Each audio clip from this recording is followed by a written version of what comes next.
Good morning, everybody, and welcome to the fourth phase of the Family Love Letter. The Family Love Letter seminar series is what I am doing together with the Gulf Coast Estate Planning Council. I'm Debbie Faulkner with Burke Faulkner Law, and we have underwritten this series of seminars by mailing out these books that hopefully you all have in your possession, the Family Love Letter. And I'm just going to spend a couple minutes recapping what we have gone over so far. The Family Love Letter is designed to be information in a time of confusion.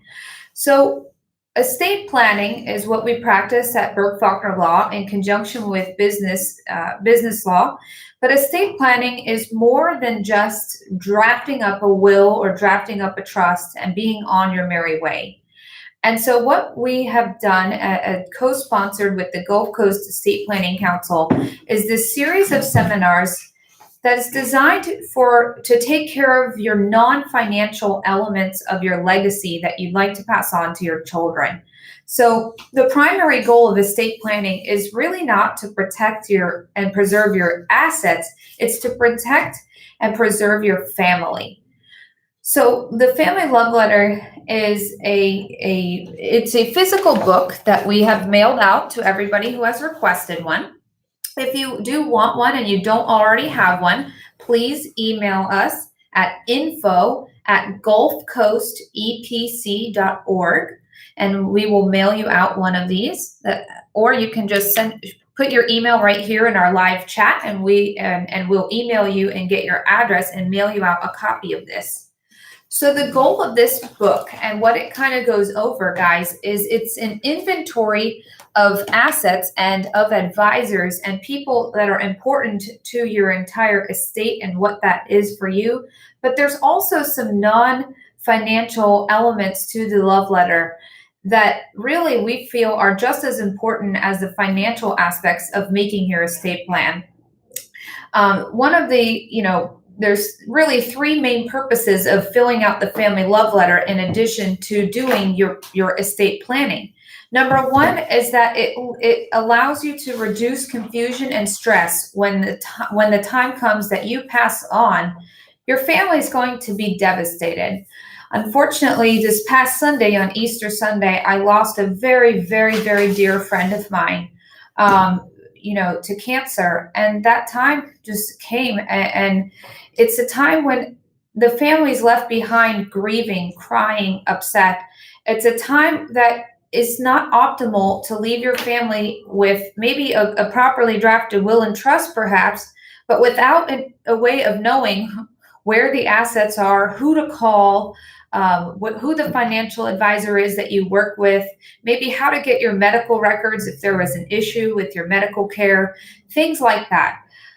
So the second, sort of object of the Family Love Letter is to preserve your family relationships.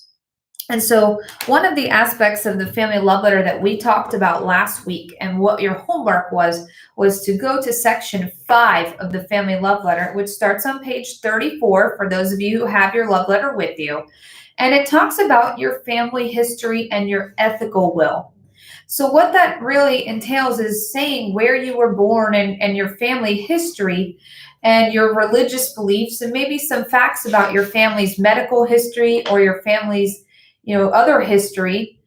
But also, as part of it, there's a part called the ethical will. And this is something that we find is a way for you to leave behind a non-financial legacy. It asks questions like, when I am gone, I hope my family will learn from my experiences, and you fill in the blank and write, maybe some monumental experiences that happened to you.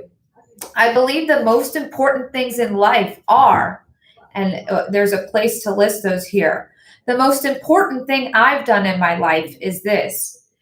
I hope that my family will use its inheritance to accomplish the following goals and dreams. The most important values and traditions I would like to pass on to my family are, and this is how I would like to be remembered.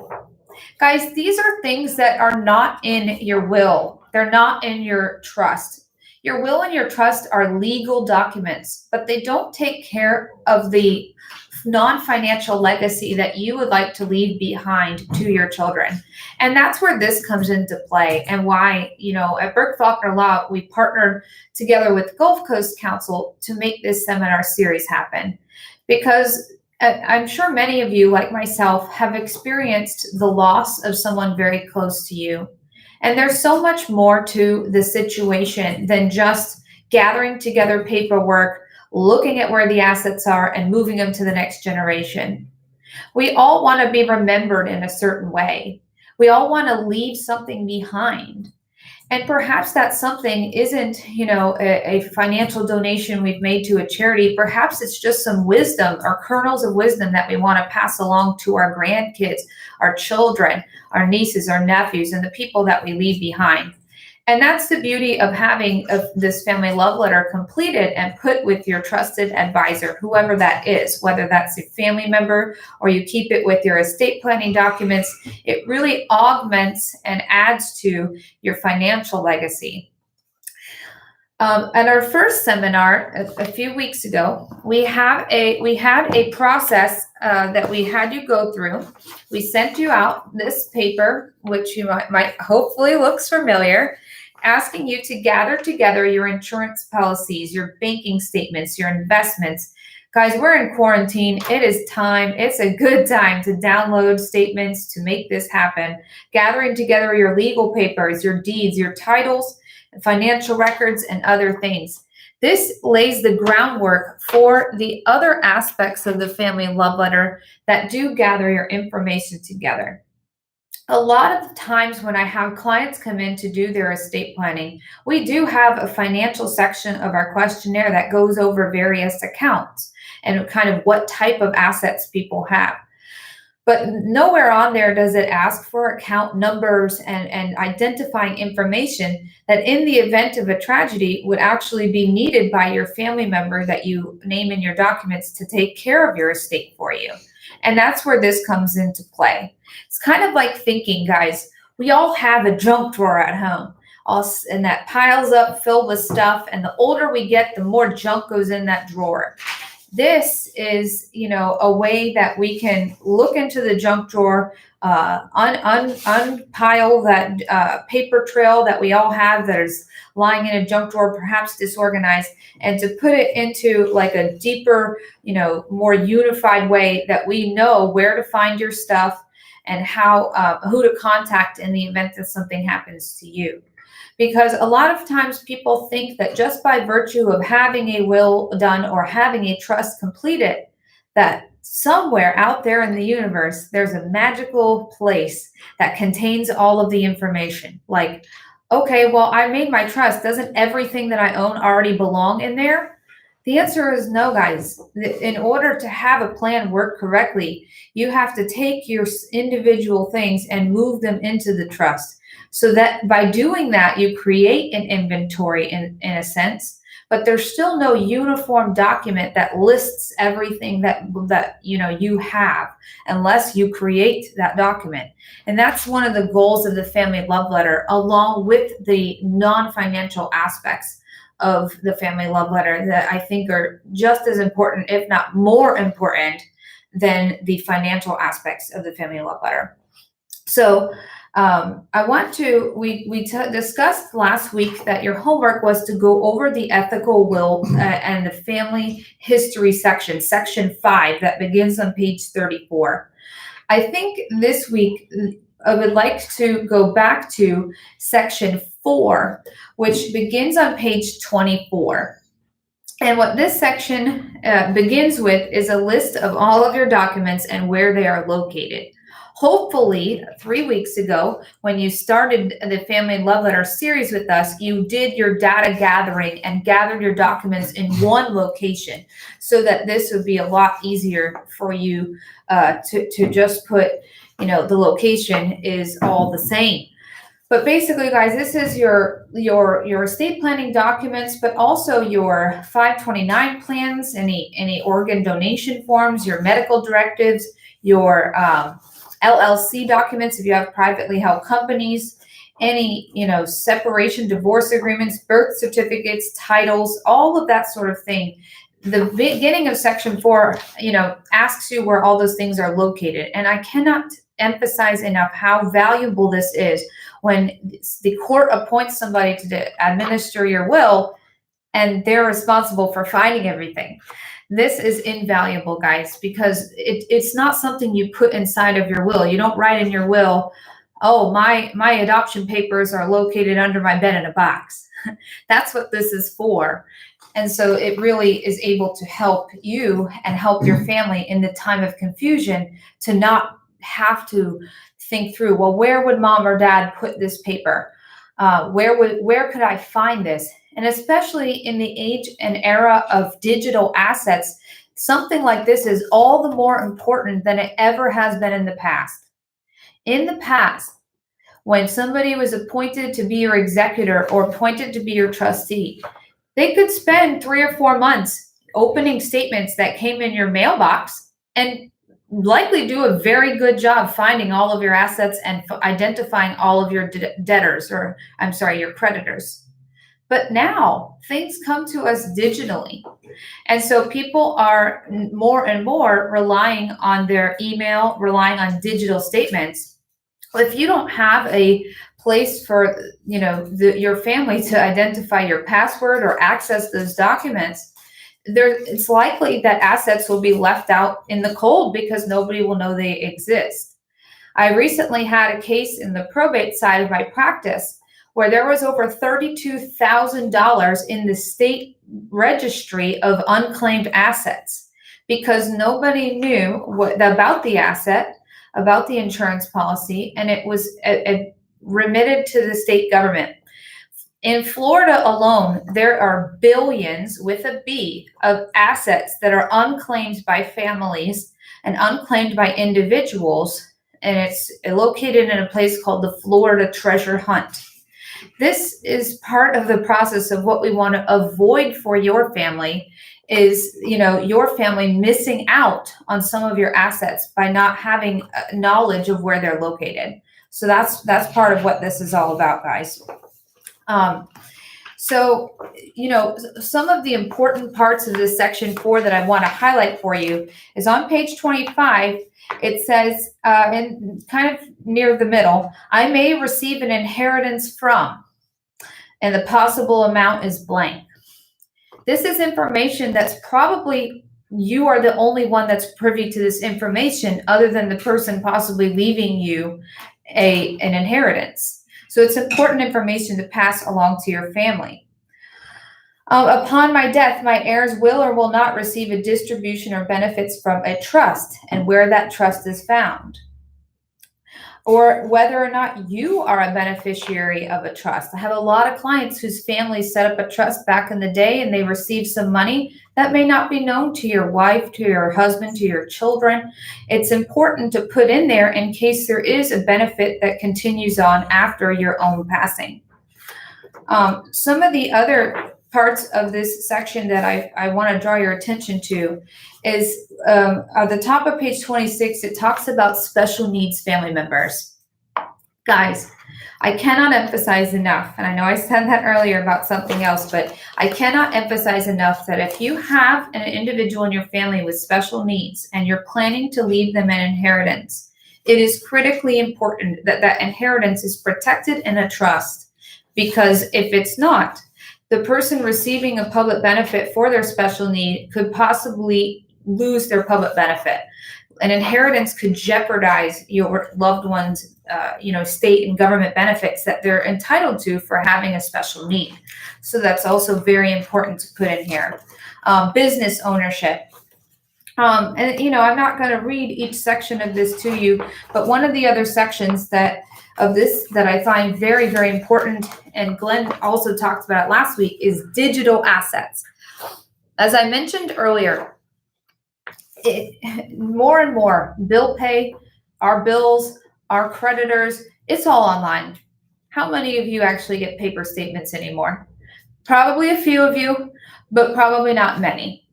And that's the importance of having obviously you've got to keep this in a very safe place, but putting your accounts, your user IDs, your passwords, and security questions in this uniform document. The issue that we all know, and that's coming to your mind, I'm sure, is that your accounts and passwords change. We know that, you know that. But that's the importance of keeping up with this document. But if you keep your security questions the same, even if you are changing your passwords regularly, that you will have the security questions in here that your family can ultimately have access to be able to log on and get your passwords. I am going to call up my friend Glenn Fasani, who also volunteers here at the Gulf Coast Estate Planning Council, because he has a few things to share with you, I believe, on the digital assets. Come on up, Glenn. Thank you. Hi, everybody. Welcome again. Thank you so much for being in there and diligent and going through this. What I was trying to try to recover on a few different areas that I think are really, really important at this point. And Debbie's done a phenomenal job, and we really appreciate her underwriting this whole process. It's difficult in this environment to not be in front of you.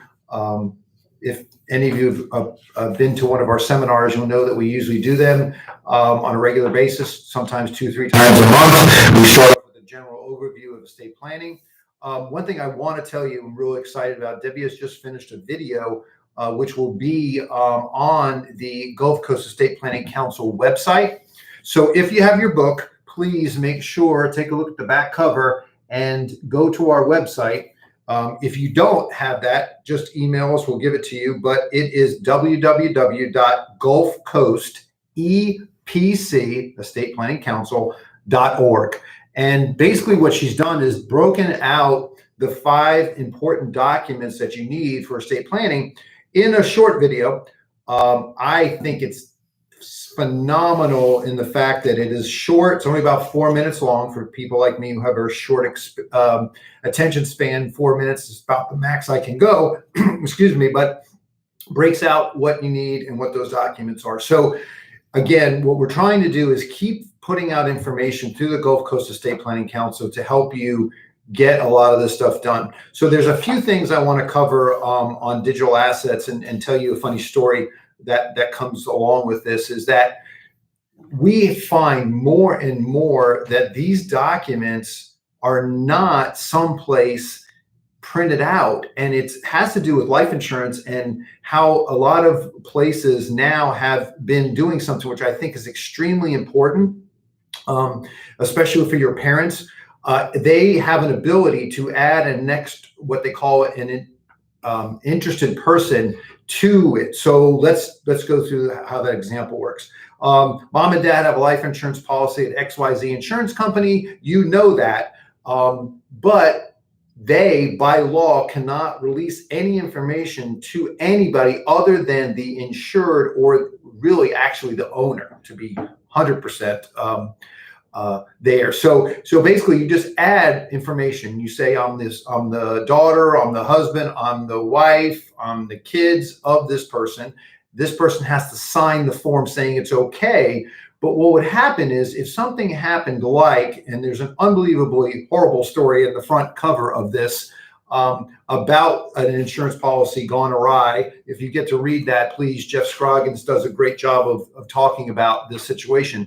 So the insurance company doesn't get its premium. And so now the policy is going to go, there's a grace period at that point, because you have appointed an interested party. There would be communication, not specifically about things that say about the policy. It would say, hey, we just want you to know your mom and dad's policy, the premium hasn't showed up. We just want to make you aware of that before the policy lapses. Or we've had situations where, this is another one, insurance policy, someone dies, they know that the beneficiary is now passed away, and so the insurance company will say, hey, just want you to know this insurance policy now has an invalid beneficiary because we know that mom, dad, whatever passed away. So hopefully that's helpful for you. I can help you a little bit more if you want to email me or contact us at info@gulfcoastepc.org. Let's talk about something else. I have struggled for years, been working with the Family Love Letter since 2006. And this ethical will thing is really something that I will not get off my high horse on, and I'll tell you why. Those are things that if you were to pass away today, I guarantee you, if I gave you an opportunity to go back and write a letter to them, you'd be writing this stuff down that's in the ethical will. I want to talk about one other thing which came out of this, because I want you to show you this is not, you're not writing War and Peace, okay? This is an example of a ethical will / what a family mission statement would be. It's a one-pager. It just goes to the heart of what you are and who you are. In this example of this client, which will keep the name off, was talking about how important their wealth is primarily come from their business, their building of a business and successful investment and team working. And they basically talk about how they want those kind of values to be expressed to future generations. One thing I want to tell you about how this whole process has started to grow other branches is an awesome one that came out of this statement. It says, we believe our children are not yet poised and have the skills necessary to manage wealth. We feel it's our responsibility to prepare them to do so. When they put that in their mission statement and ethical will, they called me and said, Glenn, I had to write that, and it was very painful. My kids are not 12 years old. They're in their 20s. In fact, one is in their early 30s.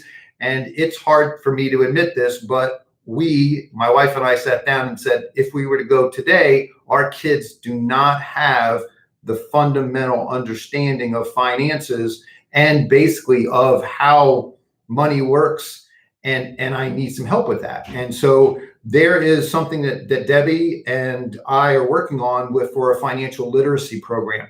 It's done web-based. And so out of that has come another mission, if you would, of the Estate Planning Council to address future generations' lack of knowledge of financial situations and financial aspects of things. So I want you to know that if you are interested in that, we can definitely get you hooked up. It's an unbelievably awesome curriculum. It's actually used in some high schools around the country, not in Florida, unfortunately. And it's also used for first year colleges in many of them primary colleges around the country. The only other thing I do want to talk about now, and then Debbie will come up and tie up a couple of things, is for you people a little more tech savvy, let me just see this. This is actually a digital version of the Family Love Letter. So what we've done, and we'll talk more about this if you are interested, we have really tried to get the Family Love Letter implemented. You just do it. So this day and age, what we find is a lot of people would rather use it, the digital key. And basically you are able to encrypt it. It's encrypted. It has all the documents and every piece of the Family Love Letter in the printed version, in an electronic version that allows you to add attachments to it, and you fill it out. It's all fillable. So basically what it's done is taken the paper version and really expanded it to make it, remember how I talked about you need like a box with all the files? If you're a person that kind of like, that's not how I do things, the electronic or the digital version might be very helpful. If you want to talk about how to get one of those and how do we can help you with that, just again, either email us. Make sure to subscribe to this channel, please. We are really blessed to see a lot of people following us every week. We didn't think that this would work. We did it out of not being able to get in front of people. But I wanted to just share those few things with you and tell you that this ethical part, please focus on it, because it's an area which you cannot give them back. It's something that's lost at that point. And I've been working in this world of estate planning for over 26 years now, 25 years. And those are the things that people regret the most. Debbie, come up. I want you to talk a little bit about how you work with, and I know it's an important aspect that people don't think about. It's that whole life and planning situation. And from a financial perspective, I'm going to talk to you from a financial planning perspective. From a money perspective, everybody, I'm Italian. We hate talking about death. Okay. But I want you to understand that when you look at the cost of these things, it keeps going up astronomically. And some of the things you found where people have plots around that they don't know where they are and things like that. But anyway, I would love to have you consider doing your planning, your death planning, your funeral, all that. Funeral arrangements. Prepaid funeral prepaid arrangements. because of economics. I want you to talk about some of the more important aspects. So that was the next section within section 4 that I wanted to go over with you today because it is so critically important. Guys, from a creditor protection, asset protection standpoint, pre-need funeral plans are completely protected from any creditors, and they are considered like a protected asset under Florida law. So what that means is if you have a prepaid funeral plan or prepaid cremation, even if you went bankrupt, that plan is not subject to creditor judgment. I know that's probably not the first thing on your mind when thinking about prepaying for your funeral, but it is a very important consideration for your family because it is very stressful to go to a funeral parlor, to go to a cremation facility and think about that at the time when someone passes away. On page 32 of your family love letter, it talks about in the event of death. And guys, even if you have a prepaid funeral, this section is just wonderful way to augment your prepaid funeral, prepaid planning arrangements. This asks you, and you fill out, I have the following final wishes. What funeral home or parlor you have prepaid. It says whether you want to be cremated, and that's also in your will, but this goes deeper. It's a deeper dive. It asks, if you want to donate your organs, what priest or minister do you prefer to oversee your funeral? Who do you want the pallbearers to be? Who would you like to read the eulogy at your service? Do you have a specific thing in mind that you would like to be included in your obituary? This is, important questions, guys, and it's not designed to be morbid, but we're all going to die one day. And this is a gift to your family to say, hey, guys, this is what I envision my own funeral looking like. What do you want written on your tombstone? In lieu of flowers, do you want something donated to where? Like to what organization is important to you? What songs or music do you want playing at your funeral or at the party thereafter? I know when my grandparents passed away in 2011, back to back, my grandfather's celebration, we had a celebration of life at his favorite location, the Elks Club. And we had a buffet line and we had singing and dancing because we knew that's what he would have wanted. We knew we played his favorite songs. We had his favorite people there. And that's what we know he would have wanted. But this is a way for you to be able to tell your family what you would want. It has a space to write, where are your most memorable photos and videos? This is especially important as we digitize, guys. We're not going to find them in a box under the bed anymore. Is there a specific place that we can find those important things for your funeral? Who do you want to attend the service specifically? Or other information that you want people to know in the event that they are working on your funeral.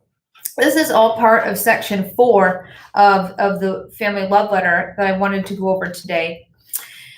There's one quick final thing I want to discuss in section 4, and that is planning for your pets.